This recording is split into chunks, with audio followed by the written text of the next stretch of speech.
Last week, we covered a pretty shocking story about Christina Boggess, a member of the Utah State Board of Education, resigning, and her public statements that she made on X that were very concerning in regards to the current state of public education here in Utah. And so we had other educators across the state reaching out to us, one of them being the superintendent of American Preparatory Academy, Carolyn Sheret. We invited her onto the show today to share a little bit why she thinks this is happening, and also explaining a very concerning headline that came out about a week ago, stating that only about half of Utah's children are able to meet their grade's reading level. Very concerning. All this and more. My name is Jackson Wayne Paul, and welcome to Latter-day Saints.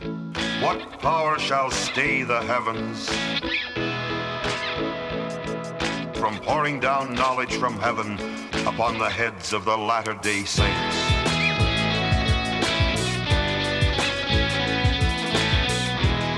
All right, welcome. If you're joining us for the first time here at Latter-day Saints, basically we try to provide a place that you can come to as a member of the church or a non-member of the church and hear some news and pop culture commentary from a Latter-day Saint perspective.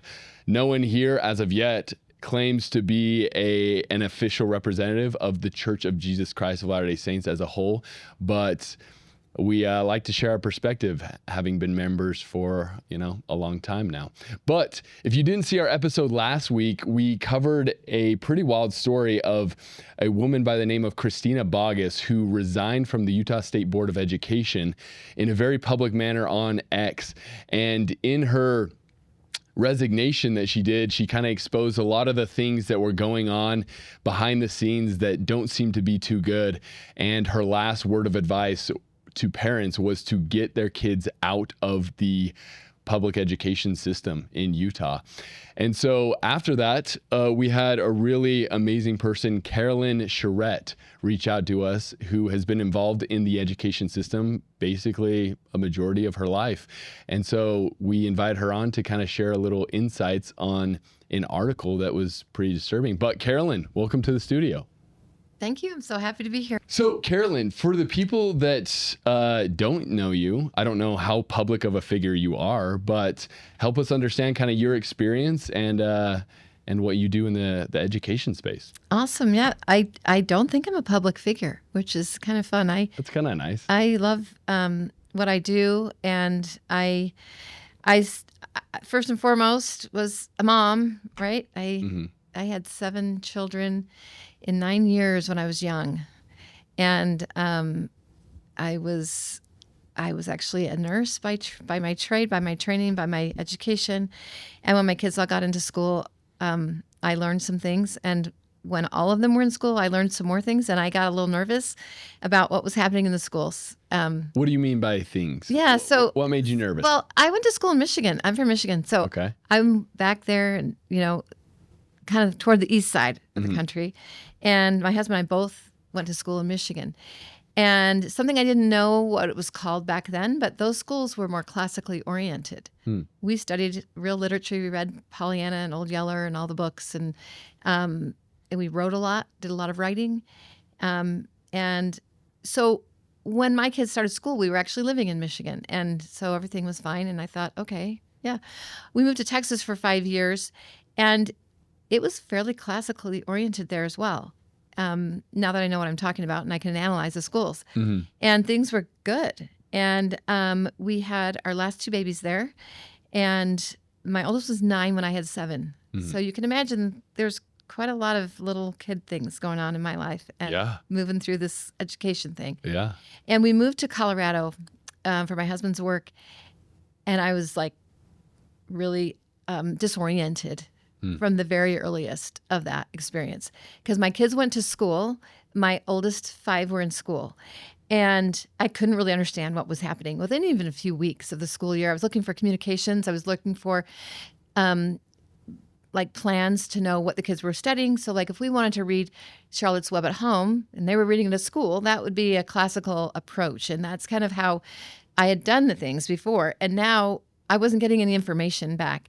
And at one point, a couple of my kids were both reading Charlotte's Web, and I thought, oh, it must be Charlotte's Web month. at the school, and I reached out to the principal, and I was like, "Is there some kind of support we can give? Are we doing some cool activities? Would you, what can we do?" And she's like, "What are you talking about?" And I said, "Well, two of my kids are in different grades, and of course, I'm unique. I have 5 kids in different elementary grades. There's nobody else in my area at that time that had 5 kids in elementary grades, right?" And she's like, "I don't know what you're talking about." I said, "Well, 2 of my kids are reading Charlotte's Web, so I'm assuming this is a school-wide initiative. How can we participate?" And she said, "Oh, no, that's not how it works. The teachers get to pick the curriculum.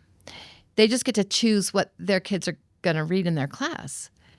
And I asked her follow-up questions, and my mind is immediately, as a nurse, like my background is very logical. So this is when someone gets sick, this is what you do. And when you're this stage, this is what you do.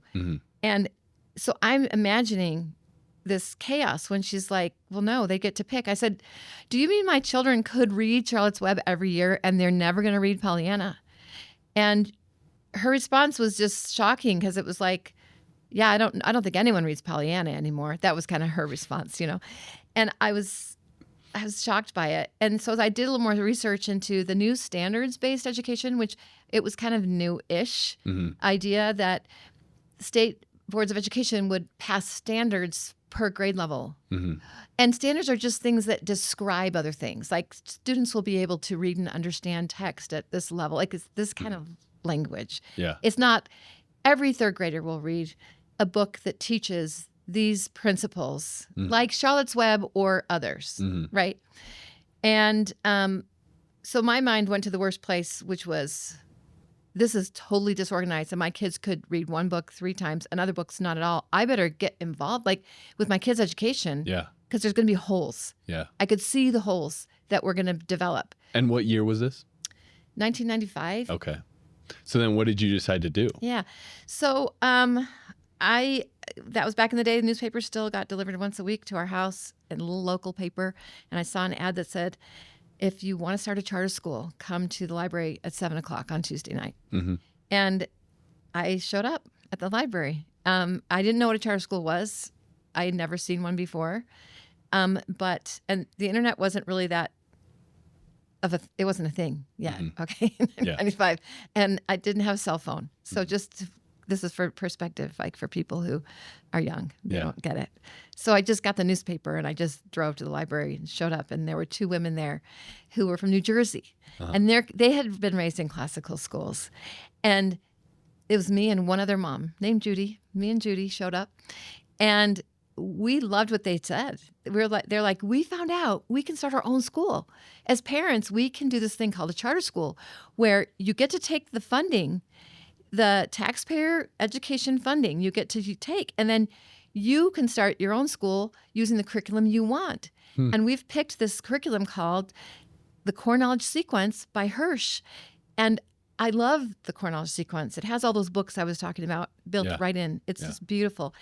And so we got busy, and in about 9 months, it only took that long to actually get approval, rent a strip center, for all of us to go over there and tear out walls and rebuild walls and make a little 1 round, it's called, so 1 class per grade, K through 8 charter school it was called Platte River Academy. And I think we opened fall of 96. I'd have to look at the dates again, but I'm pretty sure that's right. And I kind of got launched into this whole idea that we can make education what we want for our kids. Yeah. Yeah. Yeah, that's amazing. And so since then, you came to Utah, and now you're over the American Preparatory Academy. Is that right? Yeah. And just to give you a little bit more color, in the meantime, I started that school as a volunteer, and I wasn't paid, and I wasn't on the board. I was just literally a volunteer. And but I was a very keen observer. And we moved about 20 minutes away the second year the school was open, and I was making kind of a long drive. And I noticed that I don't know, the quality of the teaching. I had little guys, 2 twins, so they were in kindergarten. The quality of the reading instruction. And I had chosen the reading curriculum. You understand? I was the curriculum chairman, which was scary, right? I'm a nurse. And I had chosen it. It was called Open Court. It's used now by many, many schools. It's been popular for many, many years. I was just like, I'm not that impressed with this. At the end of the year, we got the scores the first year, and I realized, yeah, I have good reason not to be so impressed because the scores were good, but they weren't like off the charts what I think they should have been. Mm-hmm. So I started looking at other schools, and I put my kids in another school, charter school, in the town we moved to.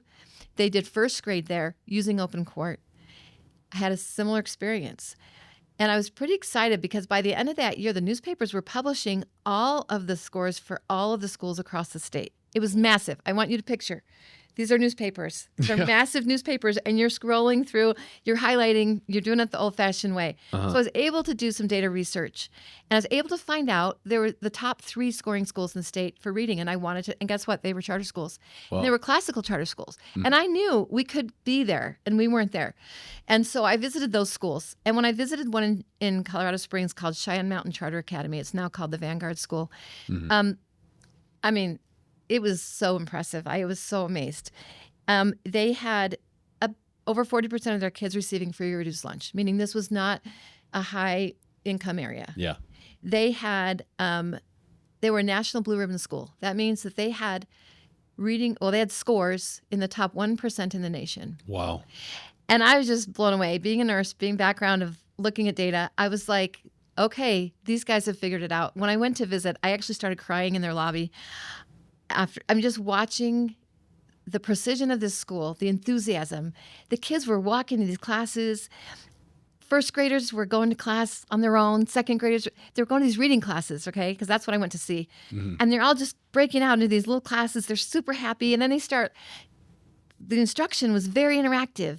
And the kids are answering back things and they're having a ball, getting points and super motivated. And I just, like I said, I got really emotional. Because I had these 4 little boys still in elementary at this point, and I really wanted this for them. So I visited them a bunch of times, but when I went back to the school that I was serving on the board and my kids were at to tell them about this school, the response I got was a real, I don't know, it portended much for the future for me. Like the principal at my school said, "Oh, I know that school. They use direct instruction. They use reading mastery. We would never use that here." And I'm like freaking out because I just saw this amazing thing. So I started doing research to find out that there was actually like this huge political divide and war in education against this kind of program. Yeah. This thing called reading mastery and direct instruction. But I kept visiting. We passed a resolution asking our principal to take teachers to go watch. They refused. The board passed a resolution requiring them to go watch. They watched and came back and wrote essays on why they hated it. They would never do it. And in the meantime, it's 40 miles from my house, so I'm making these trips. We're driving, and in April, the school called me and said, "Would you be interested in being a paraeducator here? Yeah. And your kids can get in past the wait list." And I said yes. So I took the job. It was $8 an hour. And my 4 youngest boys and I drove in it. We've got a really used Subaru Impreza. And because it's down past, in Colorado, it's going past the Air Force Academy. So lots of snow and canyons. And like I had to have a car that could do it. Yeah. And so we drove every day the next year to Cheyenne Mountain. And I was able to learn how to teach that reading program, how to teach a math class. And also, I learned everything about their policies, procedures, their organization. I mean, they were good to me. They were kind to me. I'm still good friends with original board members there. I just learned all I could. And I wanted to stay there forever. I tried to get my husband to move to Colorado Springs. And it turns out that we ended up moving to Utah instead. Yeah. So here I was in Utah, had done all that work in Colorado. I had learned all these things. I had found my beautiful spot. And then I got here and I didn't know what to do. I couldn't find a school that used reading mastery, that used these same principles or these programs. And so my sister and my brother encouraged me to apply for a charter school. And so I did. And we applied for American Prep in 2002. We opened in 2003. Our first campus is K through 9, 450 students. And we now have 7 campuses with about 5,500 students. Wow. And yeah, it's been great. We love it. Yeah, that's incredible. And in learning more about kind of the approaches you guys are taking to education, I think it's needed now more than ever, because after we did that coverage of Christina Bogus leaving the Utah School State Board of Education, I came across this article from Fox 13 Utah, and the title itself is very shocking, but the information held within is even more. But it says nearly half of Utah's young students unable to read at grade level, reports show. And then if we just scroll down a little bit for these first two paragraphs, let me read. It says, an alarming report shows that nearly half of young children in Utah cannot read at their grade level, with deficiencies showing up across the state and not found in one or two areas. The report is issued Monday by the Kem C. Gardner Policy Institute at the University of Utah. Detailed how a large percentage of K-3 students in Utah. What's a K-3 student? Like Kindergarten K-12? through third grade. Okay. I knew that. K-3 students in Utah have failed to meet grade level expectations. By state definition, a student is reading on grade level if they meet or exceed a score of 405 on the end of year benchmark reading assessment. Is that the same kind of, do you guys use the same benchmark reading assessments? Okay. All schools are required to use that. Okay, cool. So let's get a little bit more of the numbers, and then I kind of want to hear how you guys compare from these other public schools. But if we scroll down, it says among the numbers released in the study is data showcasing how just 50.3% of third graders are achieving grade level proficiency. Half, oh my gosh. The report said that students have a command of reading by the third grade, progress through coursework more effectively, graduate at higher rates, and experience stronger long-term employment and health outcomes, just by being able to read proficiently at the third grade level. And then if we scroll down a little bit here to some of the data, it says the school districts that struggle with K-3 students, K through third grade student reading proficiency include those in northern and southern Utah's northern and southern areas of Utah, including the Salt Lake City School District, which is one of 17 districts that failed to reach 50%. Only the Park City School District at 70.1% met the goal of more than 70% proficiency in 2025. So help me understand what again is the style of teaching that you're using for your reading program, and how does it compare numbers wise with the Park City School District that showed it barely met the goal of 70%? Yeah, so direct instruction has, fortunately, after many decades of these called reading wars have been going on, direct instruction is called now explicit instruction, has been ensconced in the data and the literature and in most state departments of education as the best practice for teaching reading. It's called explicit instruction. And direct instruction is part of explicit instruction. Reading Mastery is one of the programs that we use as a centerpiece kind of in our program. And it was really the first direct instruction program starting in the 70s. So when I came here, we were using that program in 2002. For 23 years, we have used that program.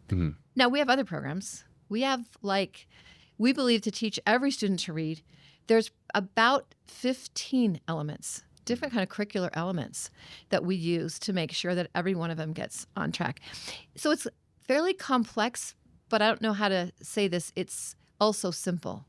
There's certain things every student needs to learn. Brains don't work that differently. There's a few that do. You're talking about special needs students. You're talking about what you hear about as far as dyslexia. Their brains actually do process sound symbol correlations differently. Yeah. So that's why we have 15 things, because we put kids on these different paths to get them so that they can read fluently, because there's data and information that guides us and helps us do that. My school, I don't know why the Gardner Institute cut out all charter schools. 12% of kids in the state are in charter schools. That's not an insignificant. It's not insignificant. And if you look at the numbers of who made Rogel, so what you talked about, reading on grade level, is called Rogel. Okay. Reading on grade level.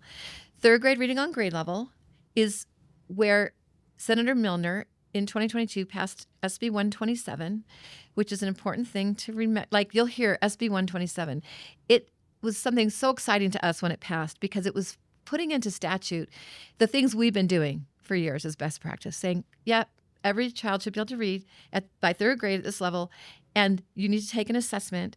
And the assessment that they're using now, it's called Acadience. It used to be called Dibbles, was created by University of Oregon, where the home of direct instruction is. All of the authors of the direct instruction curriculum are from University of Oregon.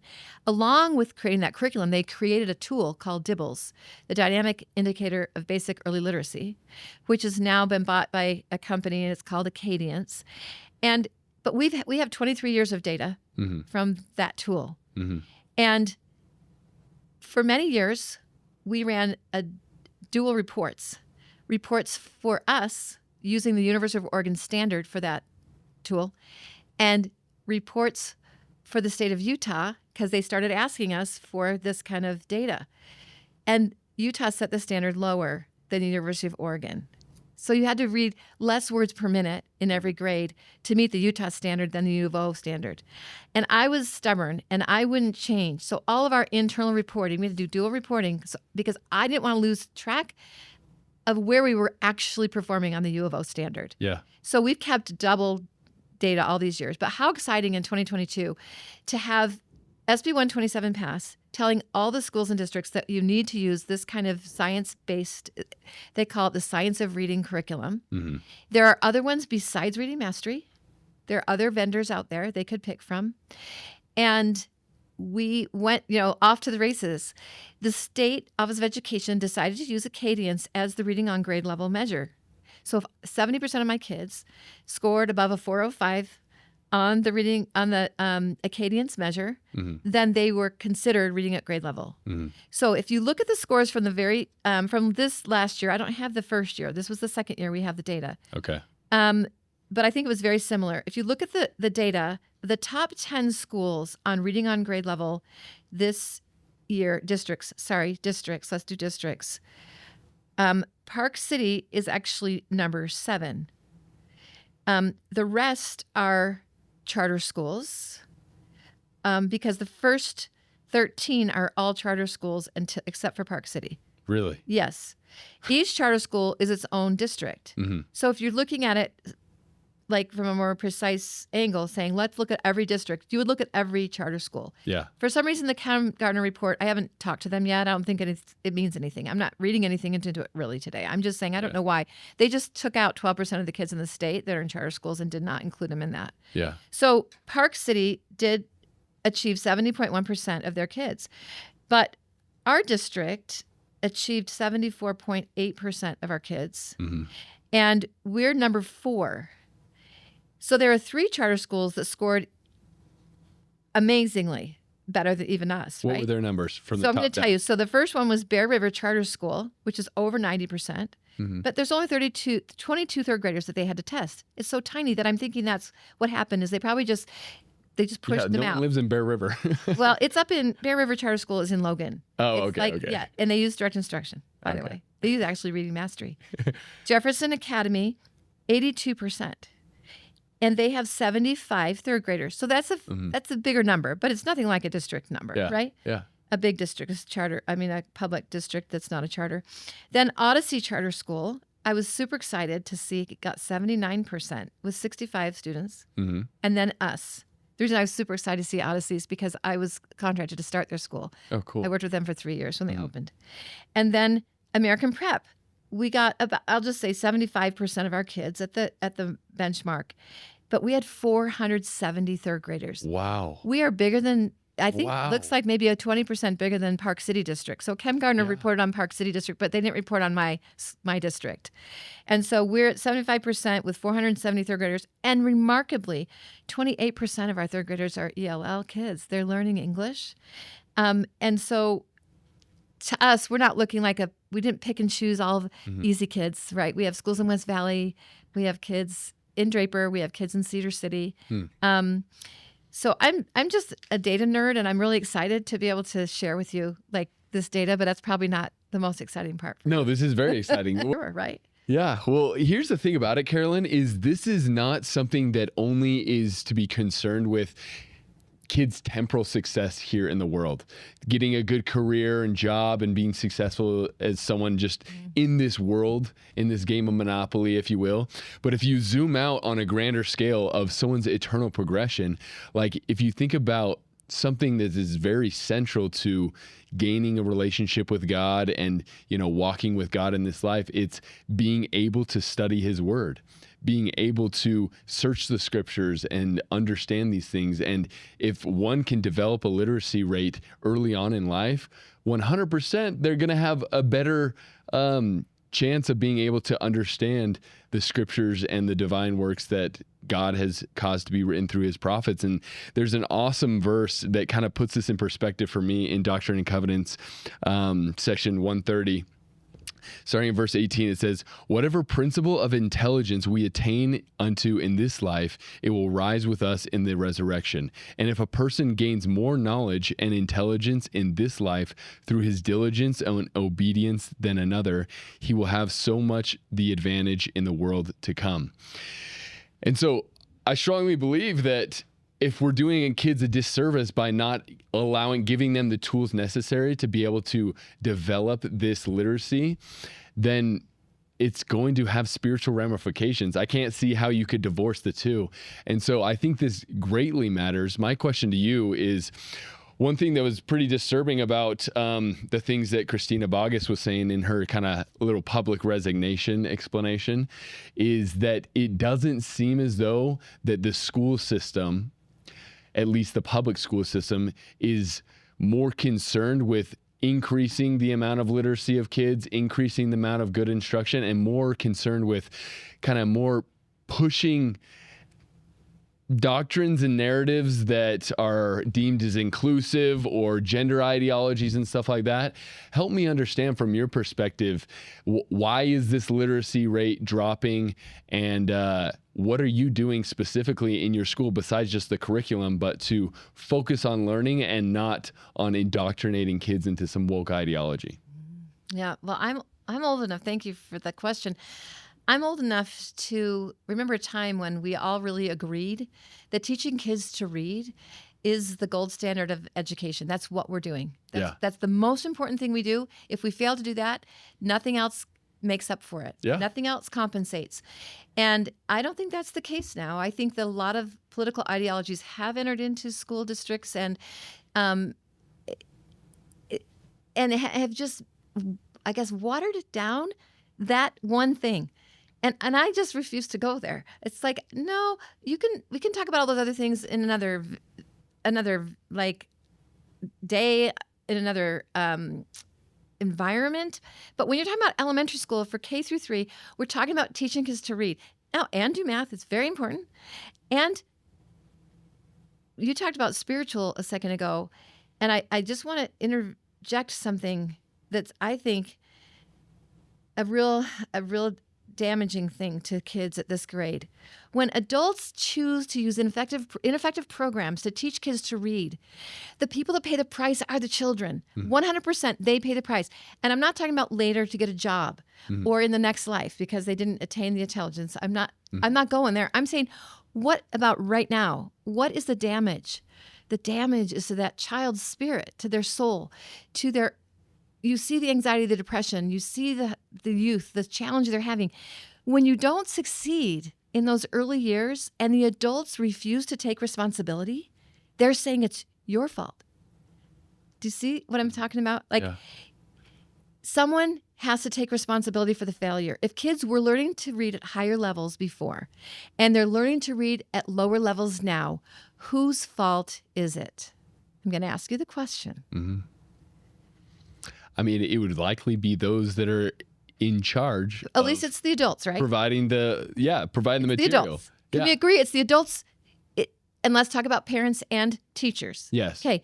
It's the adults. Well, I'm going to go back to 1964. I'm in kindergarten. I'm living near Detroit. Mm-hmm. And if those of you who know your history, you'll know 1964 were race riots. It was an amazing time in our country's history. And I lived in an amazing place. Mm-hmm. I don't believe my mom ever stepped foot into my public elementary school that I remember. I'm sure she probably went to a parent-teacher conference at night when I wasn't there, right? Mm-hmm. Schools knew their job, and their job was to make sure we could read and write and think critically, logically is what we called it then, right? To have higher reading rates then than we do now, I don't think you can blame the parents. I think you have to blame the professionals. And nobody likes to take blame anymore. And I get it, but it's so freeing. It's that radical accountability we talk about, right? That once people just accept that we're not doing it well, could we just do it better? That's where we're at right now in Utah. We knew we weren't doing it well. And in 2022, we got this bill. And now we're doing it better. We're making improvements. Things are getting better.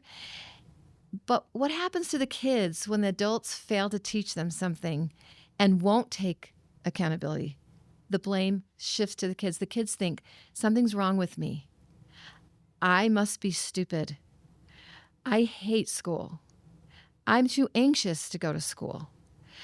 That's the part that kills me, because my background is actually a psychiatric nurse. And psychology is my jam. Everything we've done at our schools builds a model of motivational theory and cognitive science. How do you help people want to do things? How do you help them succeed? How do you help them be joyful and happy about it?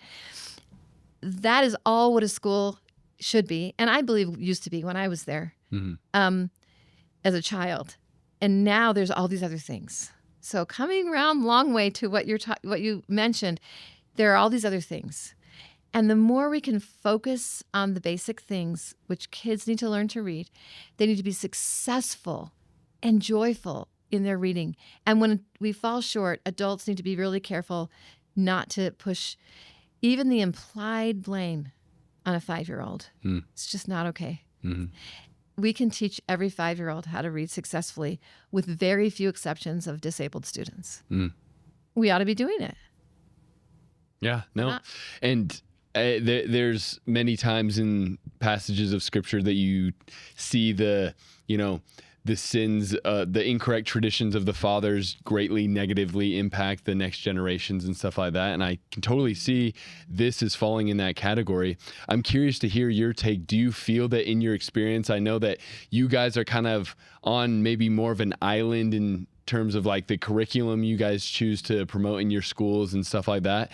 Do you see, for example, like in the Utah State Board of Education, things happening like that were alluded to by Christina, them promoting more of these gender ideologies and prioritizing, honestly, pushing political narratives and stuff on kids when they're really young, rather than making sure that they're effectively learning the material? I can only speak from a couple of very specific experiences, because I don't want to generalize too much, right? The first thing I'll say is they spend a lot of time in their state board meetings doing things that are not focused on what I've just described. And that is why when it comes down to the school level, I think we're not succeeding, right? Because the leadership is focusing on a lot of different things as they're required to, but they allow themselves, in my opinion, to be distracted. By what things? Oh my gosh, all the things you've just mentioned. Yeah. When we have inappropriate materials, reading materials in our schools, we know that they're there because we have evidence they're there. Not my schools necessarily, and not every school, but it's happening in some places, which is alarming. And so instead of being able to address that, find the common ground, which is, I don't think anyone on the State Board of Education and no one in the State Office of Education wants a 6-year-old to be exposed to damaging and dangerous information for them. But because of a lack of humility on everyone's part, which this is the disease. The disease is pride. We know that, right? Yeah. Okay. Because of that disease, we'll argue for hours, days, instead of never, ever hear a statement by someone, a leader, that says, we don't want any 6-year-old to be exposed to these materials. We'll do whatever it takes. Like, I have not heard that as an educator. But the specific examples I can tell you about is like 3 years ago. No, what is it now? COVID was 2020. So this was like 2020. Yeah. Oh my God. About 5 years 6 ago. years ago. Oh. we were sent an email as a superintendent role that I play that just said, this is a model policy for the gender issue. And they sent us Salt Lake. They attached to that Salt Lake District's policy for dealing with students who were questioning their gender. And in that model policy, it instructed us to withhold information from parents, that we could go ahead and process students through a process of making changes at school to their academic program, to their name tag, we have these name tags, but to their name and their records, to, we have uniforms. So for us, it would mean like they could wear a different uniform, right? But I don't know that all schools would have that application. Mm-hmm. But they actually pointed us to this thing they called a model policy. And I read it and knew it was unconstitutional. You cannot withhold from parents in Utah changes to the students' academic programming or their school experience. You can't do that. It's not legal, right? But how much time do you think it took for me too to draft a coherent letter, to express dismay, to issue warnings to my staff? We will not honor this request from the State Office of Education. They're wrong. I think they're going to know they're wrong pretty soon. I mean, and they'll figure that out, but they should not be putting forth a model policy that is illegal, right? I mean, but how much time do you think that takes from all of us? When I want to be in the classroom, helping kids having what we call our bursts of joy, loving learning, and being really successful and getting really smart and becoming great people. That's my passion. But I've been pulled into these. That's not the only one like that. Okay. Yeah. So that's what I'll say. I have a specific experience. I have a paper trail. I can show you. Yes, that did happen. It's not the only thing like that. Mm-hmm. But I prefer to focus people's attention on what can we be doing to make kids' experience in school phenomenal, because Utah has amazing teachers. Mm-hmm. I tell you, people love to teach at my school. They tend to love to teach at charter schools. I think most of our teachers are fantastic. If they could teach in a school that's as successful as mine, who doesn't want to work for the company that's the successful company? Yeah. I don't mean to align a school with a business, but it is, right? We're all in the same, making the same efforts. Mm-hmm. And our success should be measured the same way. Students that can read, students that are happy and successful, families and parents who are thrilled to when they drop their kids off in the morning. The burst of joy thing for me is a standard. I say, when parents drop their kids at my school and they're looking in the rearview mirror, I want them to have a burst of joy, knowing my kid is safe, my kid's in a great environment, they're going to be successful. And if they have input for me, I need to hear it, because we make continuous improvements because of parent input. Yeah. It's very alarming to hear that that's happening in Utah, because I've heard of things like that happening in places like California and, other more left-leaning states and stuff like that. But it's just like, we can stop for 2 seconds. I don't even have kids, but just having been a kid, I don't feel that those decisions are being made with the kid's best interest at heart. And it's almost acting as if, oh, your child belongs to the state now. You don't need to know what's going on at school. These are our children's. We will treat them and instruct them how we see fit. And one issue that I brought up in that video that we did is, honestly, it's pretty concerning to me when I see at least, a handful of these people making these decisions on school boards and whatnot, that they themselves don't have skin in the game, that they don't have kids. And so help me understand, like, from your perspective, what do you make of that? Does that, what is, like, how do you feel about people, let's say, they're 40, 50 years old, that they don't have kids themselves, but they are advocating for certain things to be taught to kids in school? Like, how do you feel about that? I'm not so sure you have to be a parent to do this well. Mm-hmm. I know so many amazing teachers who are childless. I don't think it's about that. I think it's about integrity and humility more than anything else. If you're a prideful person, you stumble through life. Is that not just a universal truth? Yeah. Right? You learn less, you suffer longer, you make more mistakes along the way. And what's happening now is a top-down abandonment of the classical virtue of humility. Mm-hmm. And when I say top-down, I'm talking about in our state. I see it sometimes in the State Board of Education. And I'll give you a specific example about that in just a minute. But what about from our country? What leader, left or right, not going to any political thing here, have you heard humbly accept a correction in your lifetime? Like, I don't think you've had one. Not in mine. No. Not in my short 26 years. And that is a big problem, because what I'm trying to teach to 5,500 kids this year is you can't learn and progress if you don't have this classical perspective of humility. So part of the human condition is we're imperfect. This is where this comes in classical mindset. Part of the human condition is we're imperfect. And it's such a relief. Do you remember when you figured out it was a relief to admit you're wrong? It's pretty freeing. Right? It's like you don't have to keep up this facade. You can just be like, oh, yeah. And if Thank you're you for not the taking instruction, the and then energy to course keep correct. up to the facade, if you're not keeping up the facade, you have the energy and the opportunity to turn to a meaningful purpose. And then you make progress and you grow. And so this is a big systemic issue. But I don't think it's about having kids or not having kids. Yeah. It's about people who know how to lead with their hearts, and when they're wrong, to admit it and listen to people and learn and be informed. Since the time that the first scores came out, so this is our second year scores. So last year at the same time, Yeah. the scores came out. We were thrilled because we were always in the top. That was by district, right? If you take all the schools in the state and you separate them all out, not from the district reporting, but from Just the the school schools. reporting. Okay. Yeah, Bear River Charter School was number 1 in this year. So let's talk about this year. And our school in Salem was number 2. And our Draper campus was number 4.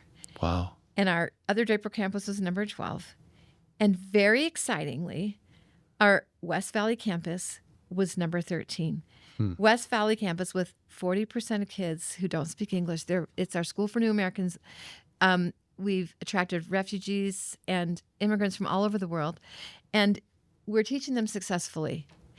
This is an exciting work to be involved in.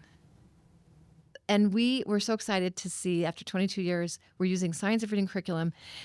We felt like our name would be finally not vilified, because we have had a lot of that. But last year, the State Board of Education, the State Office of Education, I should say, decided to make a list of approved curriculums for reading under SB 127. They made a huge checklist. You can't believe this checklist. And they determined, after all the work, hours and hours and hours we went through to put our curriculum in and show them, that our schools didn't qualify. With those scores, those similar last year, we might have been number 1 last year. I don't remember. I think we were. They deemed us black mark. You do not qualify. Our schools. How much time do you think I had to spend writing legislators, talking to people, saying, they're telling me I have to get rid of my curriculum. And not just me. A lot of these people in the top 20 are using these curriculums. Yeah.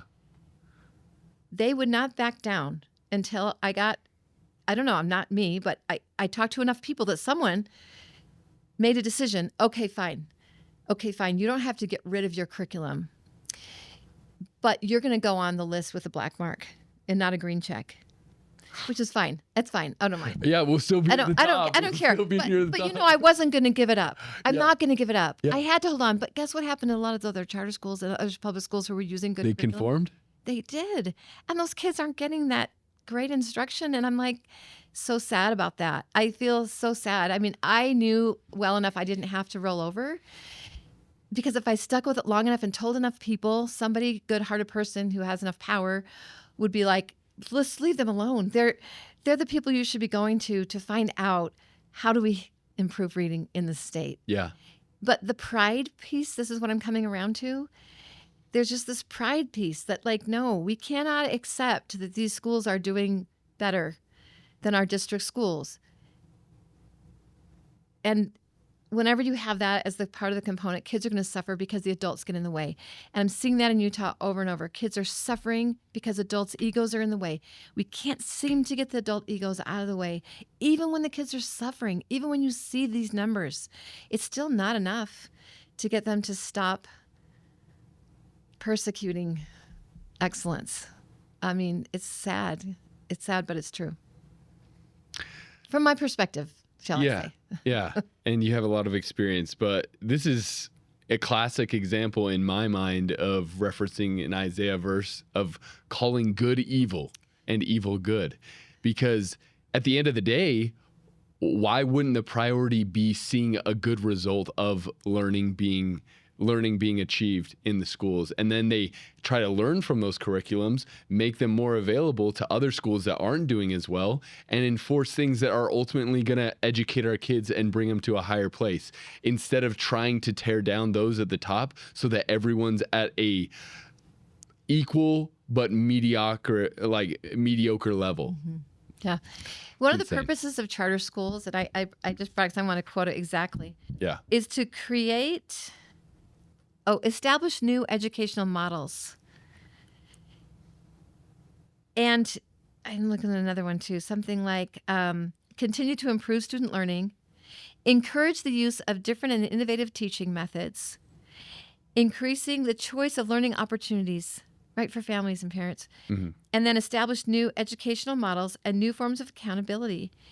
And I feel like we're doing that, yet once we did it, it just became very threatening. Instead of the ego is getting involved, right? Instead of being like, oh, wow.